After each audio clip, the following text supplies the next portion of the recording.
It was a speech ostensibly to protest what he says are the overhauls that this administration is conducting, not just on the federal government, but also, as Cory Booker says, on the rule of law, on U.S. foreign policy, and things of that nature. That is why Cory Booker took to the Senate floor just over 24 hours ago in a floor speech that surprised a lot of us up here on Capitol Hill. No one was expecting him to go to the floor in the manner that he did, but Cory Booker said on the floor that this is something he had planned for quite some time. He talked to allies about it. He had his staff extensively prepare here.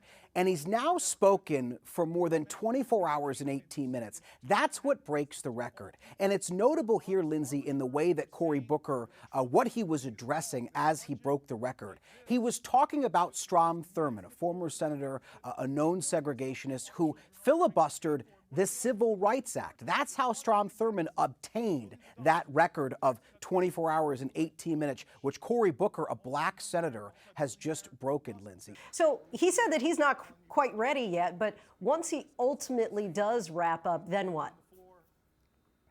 So he hasn't been protesting any legislation in particular. When you give one of these speeches, typically you are protesting and delaying a vote on legislation. That's what Strom Thurmond was doing, for instance, over the Civil Rights Act. What Cory Booker just did here was deliver a long speech as a form of protest, but he wasn't delaying any bill from being voted on. So the business of the Senate is just going to return back to normal here. But first, again, he has served as a rallying cry for Senate Democrats who have praised his tenacity. Chuck Schumer just did so on the floor moments ago, and this is something that Democrats have pushed their senators and other elected officials to do, is demonstrate as best they can and serve as bulwarks against the Trump administration. So this will serve as a rallying cry.